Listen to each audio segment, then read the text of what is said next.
जय श्री कृधा। आप लोगों के मैसेज आ रहे हैं मेरे पास कि ये कृधा कृधा क्या है। मैंने पहले भी कहा था कि पूर्व वीडियो जितने भी पहले निकले हैं उनको आप देखिए।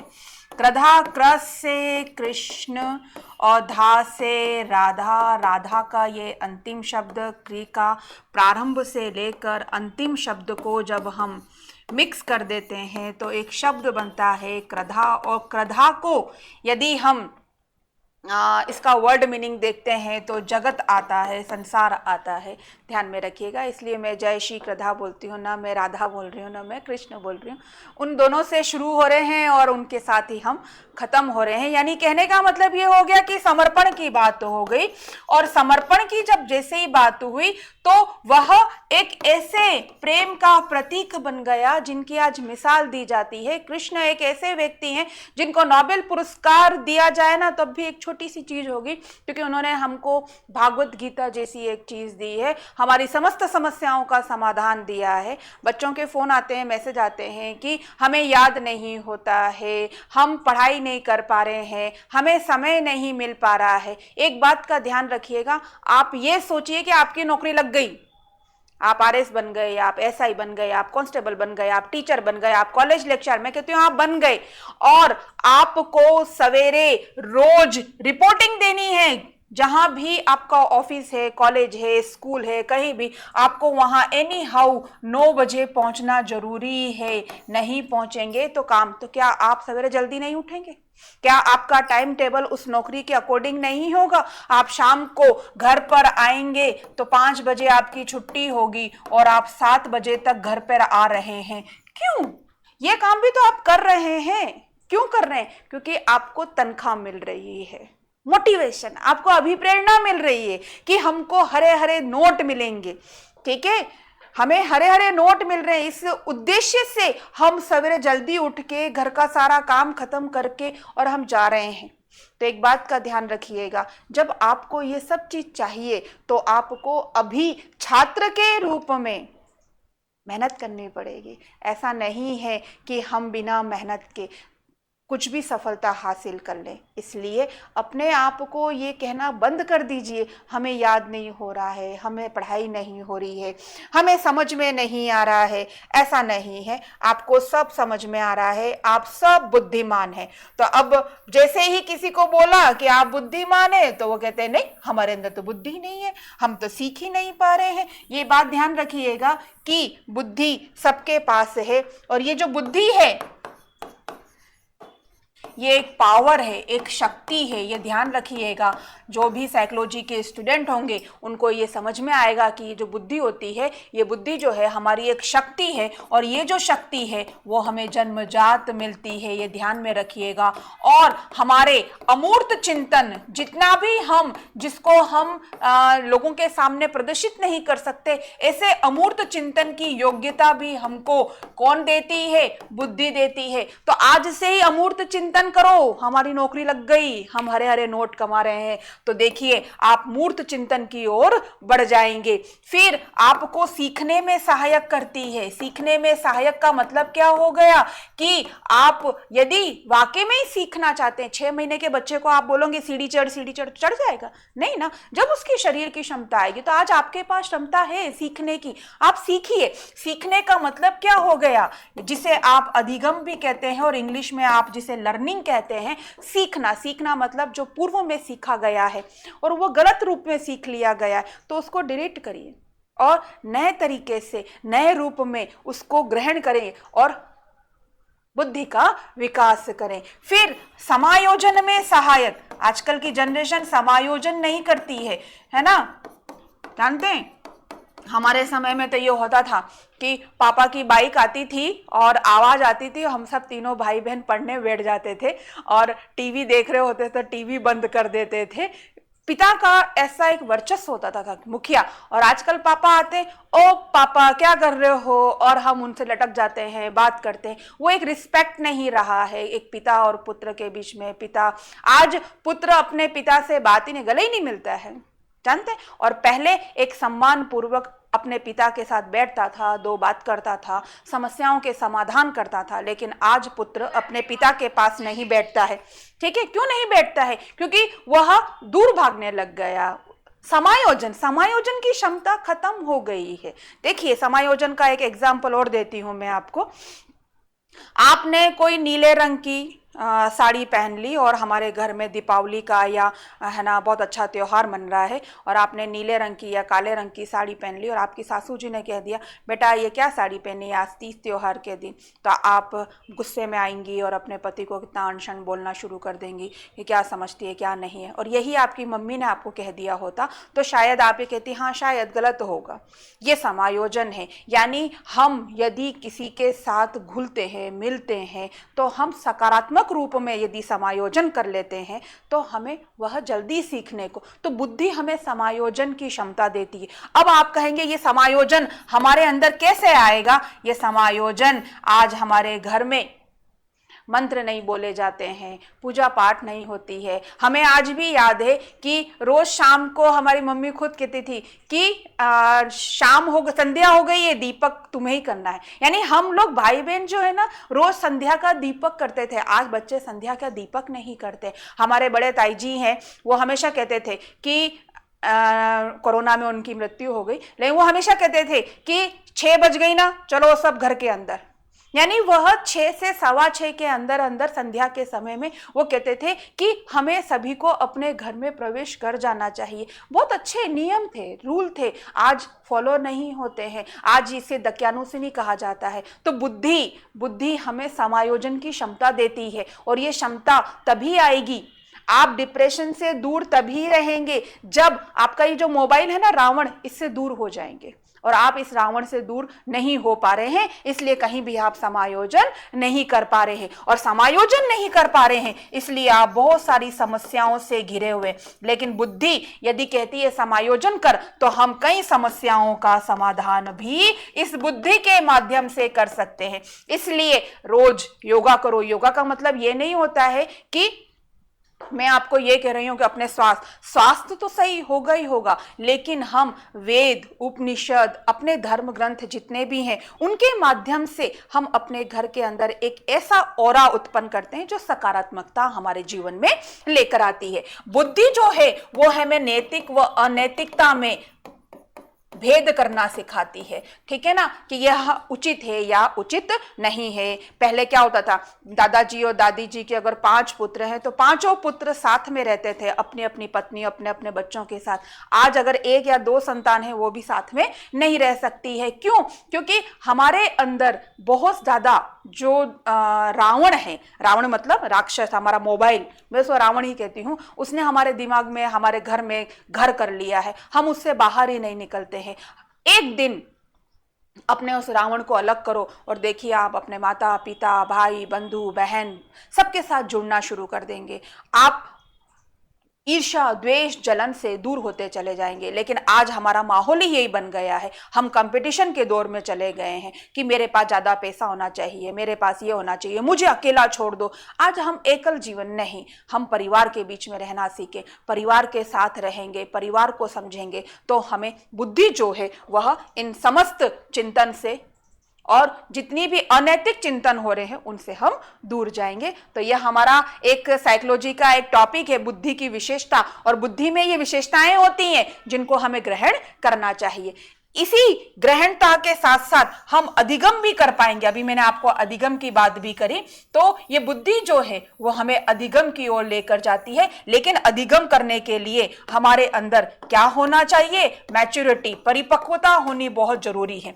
और परिपक्वता नहीं होगी तो हम किसी चीज को नहीं सीख पाएंगे। तो आप में से कई लोग कह रहे हैं कि हम सीख नहीं पा रहे हैं। ये ध्यान रखिए, पहले तो दिमाग में ये लेकर आइए जो हम विषय पढ़ रहे हैं वो मजबूरी में नहीं, खुशी खुशी पढ़ रहे हैं। तो हमारी विषय सामग्री को हम रुचि के अनुसार बात करें। एक तो ये सबसे पहली बात आएगी। फिर हम हमारे घर का वातावरण उस तरीके से निर्मित करें, नम्रता पूर्वक बात करना, माता पिता को रोज विश करना। आप में से कितने ही लोग चरण स्पर्श नहीं करते हैं, ठीक है ना, तो आप पेरेंट्स के साथ शुरू कीजिए। फिर देखिए आपके घर का एक माहौल जो है वो पॉजिटिव होना शुरू हो जाएगा और आप उसके अंदर शारीरिक व मानसिक जितने भी परेशानियों से जूझ रहे हैं वो आपका स्वस्थ हो जाएगा और आप उसमें घुलना मिलना शुरू हो जाएंगे और फिर हमारी मेथोडोलॉजी है ये, उसको आप सीखिएगा। इसी क्रम के अंदर मैं आप सभी का वापस पुनः चाणक्य पर स्वागत करती हूँ और कल मैंने जो क्लास ली थी उसके आगे की हम बात करेंगे।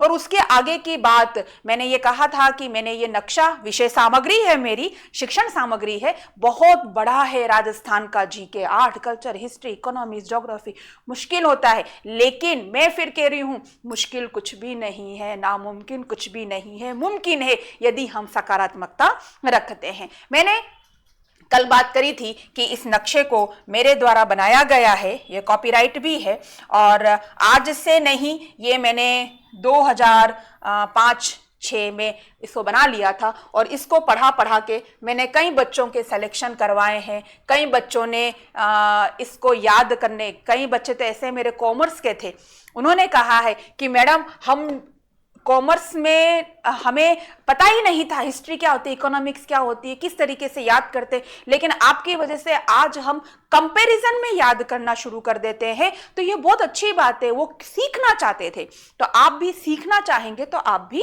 कर पाएंगे। आज हम शुरू करते हैं इस नक्शे को पढ़ना। इस नक्शे को पढ़ना ये मेरे द्वारा इसलिए बनाया गया है कि मुझे भी ये है ना, एक छोटे से बच्चे से मैं मोटिवेट हुई थी। इसकी भी एक कहानी है कि मैं सबसे पहले अपनी मेरी फर्स्ट जॉब मैंने करी थी इंग्लिश टीचर के रूप में। एक प्रभात निकेतन स्कूल है हमारे उदयपुर के अंदर, वहाँ पर मात्र 1500 रुपये में मैंने इंग्लिश टीचर में। अब क्या, मुझे इंग्लिश टीचर और मेरा जो सब्जेक्ट था, सब्जेक्ट जो है मेरा वो ड्राइंग एंड पेंटिंग है, मैंने MA PhD इसी में कर रखी है। तो नौकरी लगी और हम नौकरी करने के लिए निकले, तो वहाँ छोटे छोटे बच्चों के एग्ज़ाम हो रहे थे, 5वीं क्लास के बच्चों के एग्ज़ाम हो रहे थे। तो बच्चों के एग्ज़ाम चल रहे थे, अब सोशल स्टडी का पेपर था 5वीं क्लास के बच्चों का। तो वहीं पर ये पूछा गया, क्वेश्चन था एटलस पर्वत कहाँ पर है। तो वो बच्चा बोला मैम, मैंने कहा हाँ बोलो, मुझे एटलस पर्वत नहीं पता, आपको पता है क्या? मैंने कहा बेटा मेरे को भी नहीं पता। तो जानते हो, वो धीरे धीरे से ऐसे करके हंसने लग गए और वो बोले मैडम नहीं पता, एटलस पर्वत कटे है, और मैडम बन गया। यानी वो जो बात है ना, वो दिल को लग गई। और अगले दिन मार्केट गए, किताबें लाए, पढ़े, और आज हम ये कह सकते हैं कि हमें एटलस पर्वत तो पता है। ये आपके अंदर, आप भी कहीं ना कहीं एक आएगा, आपके ऊपर भी सकारात्मकता, एक दबाव आएगा कि आप आगे बढ़ेंगे। तो मैं फिर कह रही हूँ, अपनी रुचि बढ़ाओ, अपना सिलेक्शन, और सिलेक्शन के लिए मोटिवेशन में ये लेकर आओ, हरे हरे नोट मिलने वाले, तनख्वाह मिलने वाली है। तनख्वाह शुरू होगी 80,000 से लेके 2 लाख के बीच में। तो ये तनख्वाह कैसे आएगी? जब हम थोड़ी सी मेहनत करेंगे। बिल्कुल आपको याद होगा, आप याद करेंगे सवेरे शाम के क्रम में। हम राजस्थान के नक्शे को पढ़ना शुरू कर रहे हैं। इसमें हम पूरा पढ़ेंगे, किस तरीके से नोट्स भी लिखेंगे वो भी मैं आपको बताऊंगी। शुरुआत करते हैं हम बात करेंगे, हमने सबसे पहले कल बात करी थी कि बीकानेर संभाग को हम सबसे पहला पढ़ना शुरू करेंगे। तो आपकी कॉपी के अंदर लिखने का तरीका किस तरीके से होना चाहिए वो आप यहाँ पर समझेंगे कि आपका फर्स्ट संभाग है बीकानेर संभाग, राइट। और बीकानेर संभाग को हमने इस आकार के रूप में पढ़ा था। यहाँ हमने बीकानेर डिस्ट्रिक्ट पढ़ा, यहाँ हमारा गंगानगर जिला है, यहाँ पर हमारा हनुमानगढ़ है, और इस जगह हमने चूरू डिस्ट्रिक्ट की बात करी। अब हम यहाँ पर इसका वन्य जीव शुभंकर भी याद कर लेते हैं, जिससे हम टुकड़े टुकड़े में उस जगह पहुंच जाएंगे। बीकानेर का जो वन्य जीव शुभंकर है, रेत का तीतर, हमेशा इस प्रश्न आता है। रेत का तीतर बटपड़ पक्षी, एम्पीरियल सेंट गाउस के नाम से भी इसे जाना जाता है, रेत का तीतर। फिर हम बात करें चूरू की, तो चूरू में जो है वो काला हिरण जो है वो ज्यादा फेमस है, यहाँ का वन्य जीव शुभंकर काला। अब हम बात करें कि हनुमानगढ़ में, तो हनुमानगढ़ में एक पक्षी है किलकिला, ठीक है, और गंगानगर का वन्यजीव शुभंकर है चिंकारा, ठीक है, जो हिरण जैसा दिखाई देता है। किलकिला एक सुंदर सा पक्षी है। ये हमारे बीकानेर संभाग की बात हुई है। बीकानेर संभाग क्योंकि अभी नवीनतम जिले बने हैं, तो उसके जो आंकड़े हैं वो पुराने आंकड़ों की तरह ही चलेंगे। तो हम यहाँ कह सकते हैं इसके लिए कि न्यूनतम नदियों वाला संभाग ये कहा जा सकता है कि न्यूनतम नदियों वाला संभाग कौन सा है, बीकानेर संभाग है, ये ध्यान में रखेंगे। और कितनी है, एक है। तो नीचे नोट डाल के, नोट के लिए हमेशा लाल कलर का पेन लीजिएगा और नोट में लिखिएगा सर्वाधिक नदियों वाला संभाग। अब एक चीज का ये ध्यान रखना, इस पे प्रश्न वापस बनता है, सर्वाधिक नदियों वाला संभाग कौन सा है और सर्वाधिक नदियां किस संभाग में बहती है,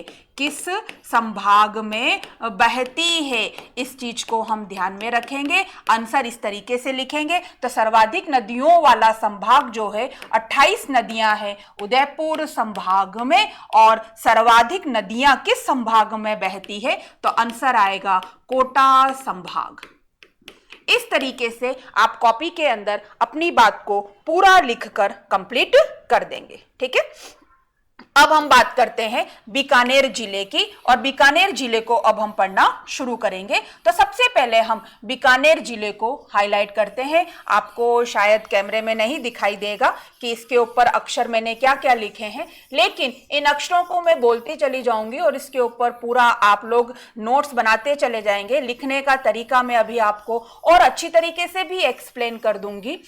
ठीक है, तो हम सबसे पहले जो लेंगे वो बीकानेर जिला लेंगे। तो अब हमारे नए पेज से हेडिंग डाल दीजिएगा, जिला बीकानेर। हम इस तरीके से पूरे डिस्ट्रिक्ट्स पढ़ेंगे। इसको जांगल प्रदेश के नाम से भी जाना जाता है, ध्यान में रखेंगे, जांगल प्रदेश के नाम से जाना जाता है बीकानेर। बीकानेर जो है, वापस हम देखें तो बीकानेर डिस्ट्रिक्ट को जैसे ही हम देखते हैं, ये रहा हमारा बीकानेर। और बीकानेर जो है हमारा लाल है, लाल मतलब हमारे 5 पांडवों के बीच में, 5 पांडव मतलब बात करते हैं तो ये लाल लाल दिखाई दे रहा है। लाल लाल मतलब रेड क्लिफ रेखा पर स्थित है। रेड क्लिफ रेखा की बात मैंने पहले करी थी कि राजस्थान व पाकिस्तान, यानी भारत व पाकिस्तान, क्योंकि राजस्थान वहां पर भी है, तो भारत पाकिस्तान या राजस्थान पाकिस्तान की सीमा रेखा को हम रेड क्लिफ रेखा के नाम से संबोधित करते हैं, जिस पर हमारा एक लाल आता है बीकानेर। अब हम कहें कि कुल कितने जिले हैं, तो रेड क्लिफ रेखा पर गंगानगर, बीकानेर,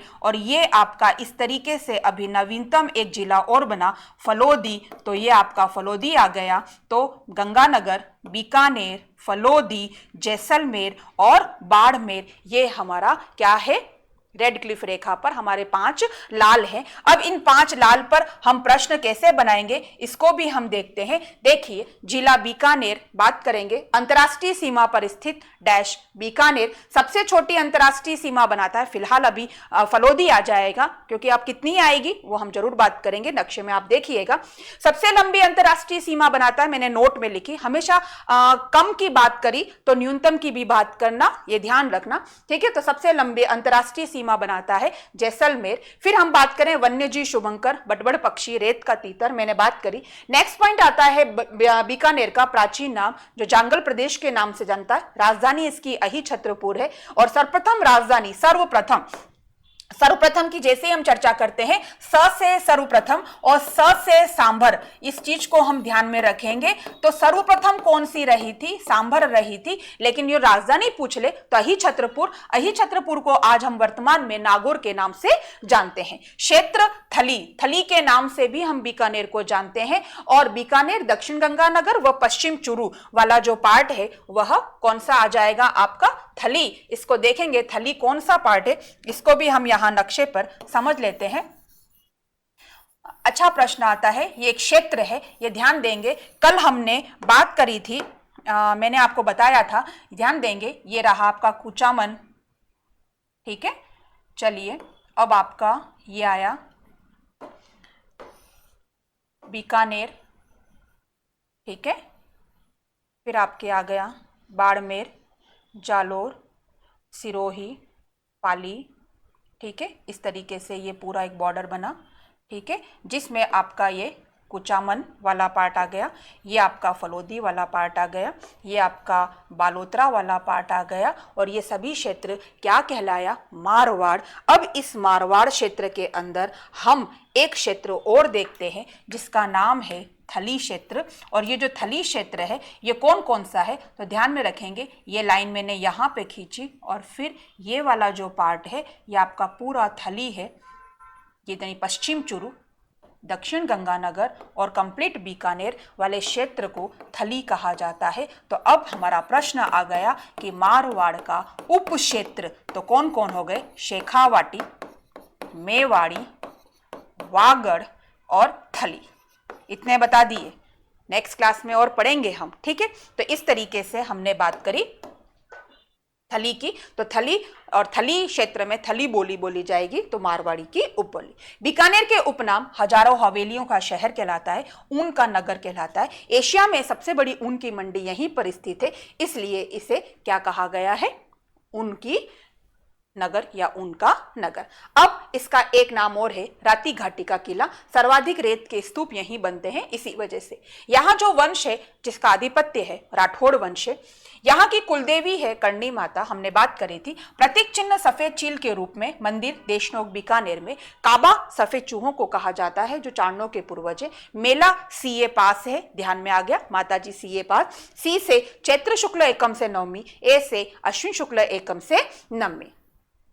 फिर इनका वास्तविक नाम रिद्धिबाई, अवतारित रूप नागणेची माता का। मेहरानगढ़ दुर्ग में नींव रखी थी, माना जाता है। लोक देवी देशनोक चारणों की, ध्यान में रखिएगा, आपसे पूछा जाए लोक देवी किसकी है? देशनोक चारणों की। कुलदेवी किसकी है? बीकानेर राठौड़ों की। उपनाम चूहों वाली देवी, मेला देशनोक में। अब मैंने यहां पर नोट डाला है। नोट मतलब यह कि करणी माता जब हम बीकानेर में पढ़ रहे हैं तो एक करणी माता हमारे उदयपुर में भी है, तो हम उसको नोट डालेंगे। नोट मतलब खतरा, ठीक है। तो पहले तो हम बात करें मारवाड़ राठौड़ राजवंश की कुलदेवी नागणेची माता। आपसे पूछा जाए कि राठौड़ वंश की कुलदेवी कौन है? तो नागणेची माता। बीकानेर के राठौड़ों की कुलदेवी कौन है? करणी माता। बीकानेर शब्द जुड़ते करणी माता, अन्यथा राठौड़ वंश की कुलदेवी कौन होगी? नागणेची माता। लोक देवी के क्षेत्र, लोक देवी का मतलब होता है एक क्षेत्र विशेष में पूजित, और कुल देवी का मतलब होता है रक्त गोत्र या रक्त वंश में पूजित, ठीक है। अब करणी माता हमने देशनोक में पढ़ी, तो करणी माता उदयपुर का राजस्थान का दूसरा रोपवे यहां पर बना है, तो ये ध्यान में रखेगा, बन चुका है, प्रस्तावित नहीं है। तो राजस्थान, अब रोपवे की बात आई। रोपवे मतलब दो पहाड़ी के बीच में एक बकेट होती है, उससे अपन जाते हैं। तो अब इस रोपवे की बात करते हैं, एग्जाम की दृष्टि से वापस महत्वपूर्ण। प्रथम रोपवे सुंडा माता जालोर, दूसरा रोपवे राजस्थान का करणी माता उदयपुर, तीसरा रोपवे पुष्कर में ब्रह्मा मंदिर से सावित्री देवी का मंदिर, चौथा रोपवे हनुमान मंदिर सामो चौमू का, पांचवा मंदिर नीमच माता फतेह सागर बन चुका है, ठीक है।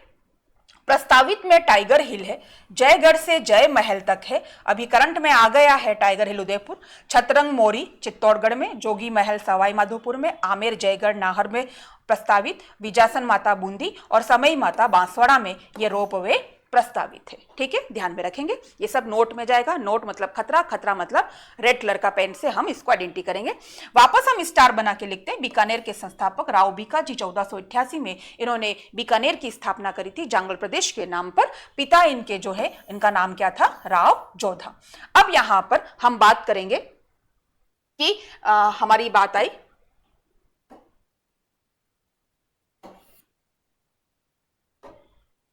जैसे ही हम यहाँ पर आप जब ऑफलाइन क्लासेस में होते हैं तो ये अक्षर दिख जाते हैं, लेकिन अभी आपको शायद नहीं दिख रहे होंगे। तो यहाँ पर हमारा जो नक्शे पर मैंने सबसे पहला पॉइंट लिख रखा है जोड़बीड़, तो हम जोड़बीड़ की चर्चा कर रहे हैं, ठीक है। उसके बाद यहाँ पर ऊंट की बात है, दोनों ही चीज को मैं यहाँ पर आइडेंटिटी करूंगी। तो अब हमारे पास आता है जोड़बीड़, ठीक है।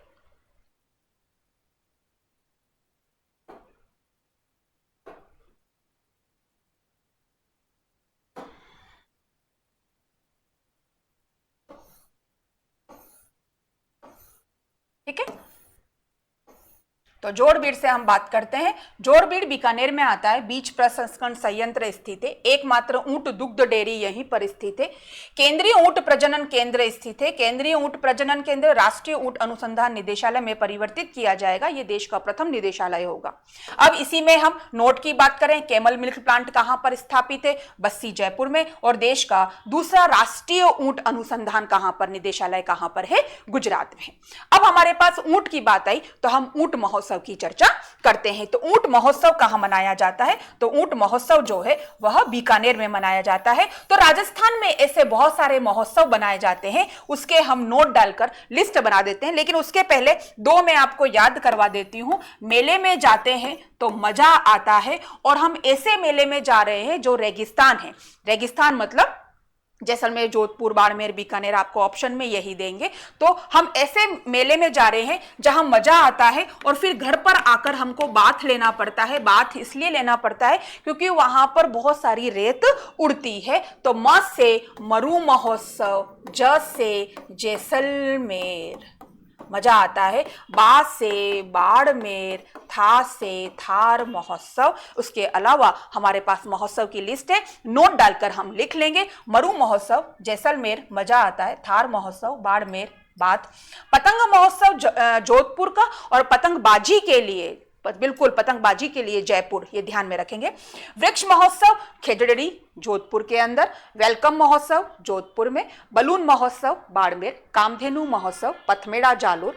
ग्रीष्म व शीत महोत्सव सिरोही, माउंट आबू में। शिल्पग्राम महोत्सव उदयपुर में। माही महोत्सव बांसवाड़ा। मीरा व जौहर महोत्सव चित्तौड़गढ़। अश्व महोत्सव वलीचा, खमनौर, राजसमंद। अब ध्यान में रखिएगा, अश्व समारोह स से समारोह, स से सारंगवा, सारंगवास पाली में। हॉट बलून महोत्सव जयपुर में। फूल डोल महोत्सव शाहपुरा, भीलवाड़ा। ग्रीष्म सांस्कृतिक महोत्सव जयपुर।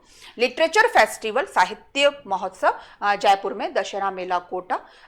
लेक फेस्टिवल, झील महोत्सव उदयपुर में। दशहरा दीपावली मेला जयपुर का। म्यूजिक फेस्टिवल, संगीत समारोह उदयपुर में, फतेहसागर की पाल पे लगता है। एलिफेंट फेस्टिवल जयपुर में। फ्लावर फेस्टिवल, फूलों का पूरा बहुत अच्छा लगता है उदयपुर व जयपुर में। गणगौर महोत्सव जयपुर। मानसून महोत्सव जयपुर। झुंझुनू महोत्सव नवलगढ़। गंगा दशहरा मेला भरतपुर। कांजा महोत्सव भरतपुर। परिक्रमा मेला भरतपुर। ब्रज महोत्सव भरतपुर। मत्स्य महोत्सव अलवर। अब ऊंट की बात आई थी, तो ऊंट की बात आई तो हमारे पास उस्ता की बात आएगी, क्योंकि ऊंट की जो खाल पर सोने की नक्काशी जो की जाती है उसे हम उस्ता कला के नाम से जानते हैं। तो उस्ता कला, ठीक है। और ये उस्ता जो है वह उस्ताद, कहते हैं ना जो अपने कार्य में बहुत दक्ष होते हैं कलाकार, उन्हें कहते हैं वाह उस्ताद वाह, तो वही चीज है। तो यहाँ के कलाकारों को उस्ताद कहा गया। यह प्रश्न 2-3 बार एग्जामों में आ चुका है कि कहाँ के कलाकारों को उस्ताद कहा गया। और ये जो उस्ताद है, ये जो शब्द है, ये जो नाम है, वो इसलिए इनका नाम पड़ा उस्ताद वाला शब्द, इसलिए आइडेंटिटी किया गया क्योंकि इन्होंने क्या किया, ऊंट की खाल पर,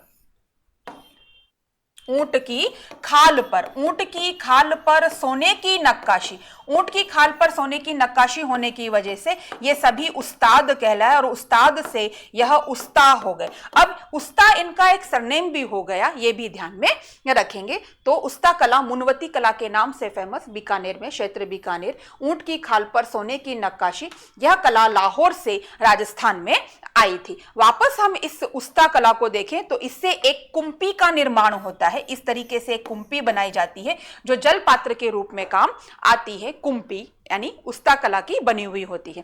अब उस्ता कला के जादूगर के नाम से फेमस पर्सनालिटी आती है हिस्सामुद्दीन उस्ता, और कागज जैसे पतले संगमरमर पर जो मीनाकारी के लिए फेमस उस्ता हैं उनका नाम है जहीरुद्दीन उस्ता। तो जहीरुद्दीन उस्ता जो है वो कागज जैसे पतले संगमरमर पर कार्य करने के लिए फेमस है। तो कला के हर क्षेत्र के अंदर ये जो उस्ता परिवार है उन्होंने अपना कार्य किया है। तो ये हमारी बात पूरी कंप्लीट हुई है। यहाँ पर आज मैंने 2 टॉपिक लिए हैं, बीकानेर जिले में जोड़बीड़ और ऊंट से हमने यह सारी बात करी है, ठीक है।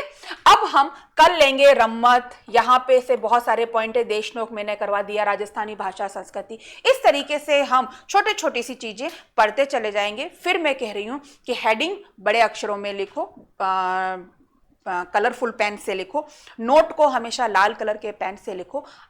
लिखते जाएंगे, याद करते जाएंगे, सवेरे शाम सवेरे शाम सवेरे शाम, तो हमें जनरली याद हो जाएगा। और फिर हम अपने घर में बोलते जाएंगे, मज़ा आता है जैसलमेर में तो म से मरू, ज से जैसलमेर, बात कर रहे हैं, बा से बाड़मेर, थ से थार महोत्सव, पतंग महोत्सव जोधपुर तो पतंगबाजी के लिए प्रसिद्ध जयपुर, ग्रीष्म व शीत महोत्सव तो सिरोही। और नक्शे पर हम एक महोत्सव की लिस्ट तैयार करके चिपका देंगे और घूमते फिरते हम उसको देखते चले जाएंगे, तो हमें महोत्सव याद अच्छे से हो जाएंगे।